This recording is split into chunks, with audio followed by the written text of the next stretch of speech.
जब हम मराठास के बारे में सोचते हैं तो हमारे दिमाग में सबसे पहली चीज क्या आती है? छत्रपति शिवाजी महाराज, गुरिल्ला वॉरफेयर या फिर मुगलों के खिलाफ लड़ाइयाँ। पर हम अक्सर भूल जाते हैं कि मिडीवल इंडिया में वेस्टर्न कोस्ट पे सिर्फ एक किंगडम था जिसके पास अपने खुद की नेवी थी। मराठाओं ने इस नेवी के दम पे न केवल कोंकण के कोस्ट पे अपना कब्जा जमाया रखा बल्कि बाकी सारी नेवल ताकतों को दबा के रखा, including the Portuguese, the Dutch और हमारे पुराने दोस्त ब्रिटिश। तो कैसे हुई थी ये मराठा नेवी की शुरुआत और कैसे उन्होंने लगभग 100 साल तक कोंकण के कोस्ट पे अपना दबदबा जमाया रखा? 1680 में जब छत्रपति शिवाजी महाराज की डेथ हुई थी तब मराठा साम्राज्य कुछ ऐसा दिखता था। एज यू कैन सी, इनका ज्यादातर एरिया वेस्टर्न कोस्ट लाइन से लगा हुआ था। जब छत्रपति शिवाजी महाराज पावर में आए तब इस कोस्ट लाइन पर 4 मेजर ताकतों का कब्जा था: पोर्चुगीज, ब्रिटिश, डच और सिद्दीज, जो अफ्रीका से आई हुई एक ट्राइब थी। अगर छत्रपति शिवाजी महाराज को अपना एम्पायर मजबूत बनाना था तो उन्हें इन ताकतों पे काबू पाना बहुत जरूरी था और इसीलिए उन्होंने अपने सेनापति अप्पाजी सोनदेव को काम पे लगाया। तो 1657 से लेकर 1659 तक उन्होंने अप्पाजी सोनदेव से कहा कि आरमार के लिए हमें फैक्ट्री लगानी है। नेवी को मराठी में आरमार बोलते हैं। ये है मिस्टर चंद्रशेखर नेने, जो मराठा हिस्ट्री के एक एक्सपर्ट है। हमारे पास रॉ मटेरियल था, कारीगर थे, लेकिन उन कारीगरों को नेवल शिप्स बनाने की टेक्निक पता नहीं थी। तो शिवाजी महाराज ने कहा कि किसको आता है ये बनाना? पुर्तगाल से लोग आते हैं, उनको आता है। तो उन्होंने पुर्तगाल में एक विगास करके वहाँ का जो इंजीनियर था उसको कहा कि आप आपके लोग भेजो, हम आपको मुंह मांगी तनख्वाह देंगे और हमारे यहाँ शिप बिल्डिंग शुरू करो। लेकिन अप्पाजी सोनदेव को महाराज ने कहा था कि जो जो आदमी हमारी तरफ से इस काम में लगाओगे, ये देखो उस समय की सोच देखो, जो आदमी लगाओगे वो एकदम शार्प होना चाहिए और उसने ये काम सीख लेना चाहिए।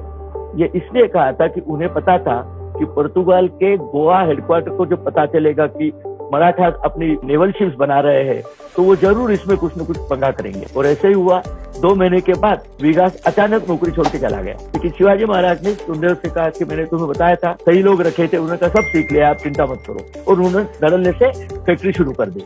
छत्रपति शिवाजी महाराज ने शिप्स बनाते वक्त ये भी ध्यान रखा कि उनकी शिप्स के डिजाइन यूरोपियन शिप्स से थोड़ी अलग हो। यूरोपियन शिप्स डीप वाटर्स में लंबी जर्नीज के लिए बने थे, तो उनका पानी के नीचे का हिस्सा भी काफी गहरा था। पर छत्रपति शिवाजी महाराज को पता था कि उनकी शिप्स को कोस्टल एरियाज के पास ही रहना है जो उतने डीप नहीं थे। तो उन्होंने अपने शिप्स छोटे और फ्लैट बॉटम्स के बनाए ताकि वो तेजी से किनारे के ज्यादा से ज्यादा नजदीक आ सके। ऐसा करके धीरे धीरे छत्रपति शिवाजी महाराज की नेवी अंग्रेज और पुर्तगालियों को चुनौती देने लगी। 8 फरवरी 1665 उस दिन शिवाजी महाराज ने कहा कि यार इतनी बड़ी नेवी बनाई है, इसका इस्तेमाल करते हैं। बम्बई से 500-600 मील दूर साउथ में एक जगह थी, उसका नाम था बसरूर।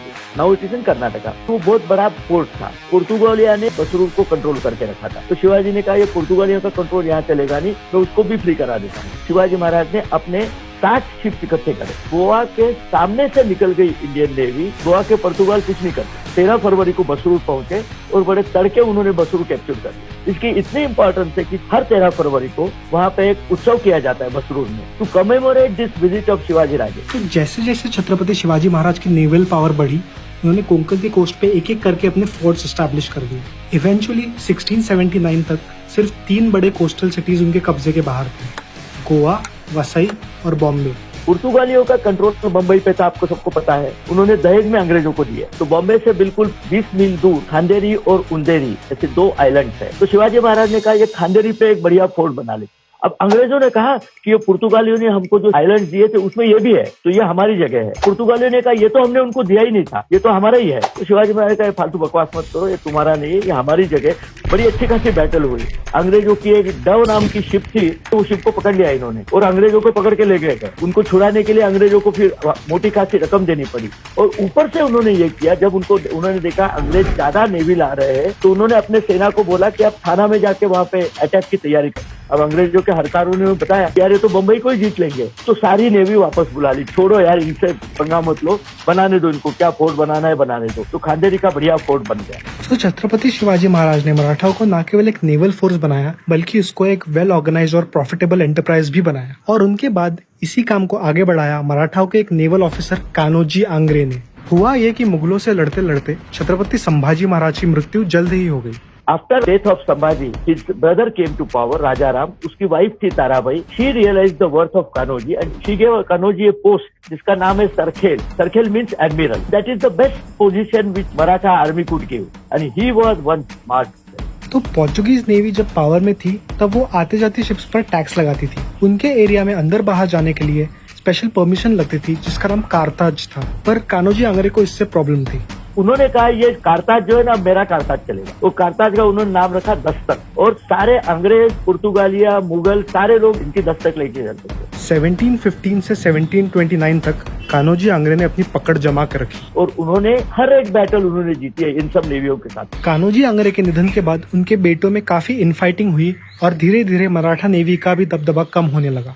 लेकिन आज वो लेगेसी हमारे साथ मौजूद है. छत्रपति शिवाजी राजे, उनके नाम से हमने लोनावाला में INS शिवाजी बनाया हुआ है. यहाँ का जो है बॉम्बे डॉक्स, वहाँ पे जो नेवल एस्टेब्लिश है उसको INS आंग्रे बोलते हैं. द पॉइंट इज, मराठाओं के बारे में बात करते समय अक्सर उनकी नेवल सुप्रीमेसी की चर्चा नहीं होती, पर हमें ये याद रखना चाहिए कि इसी नेवी के बलबूते उन्होंने कोंकण रीजन पे तकरीबन 150 साल तक राज किया और अपने समय में ऐसा करने वाले वो इकलौते लोग थे.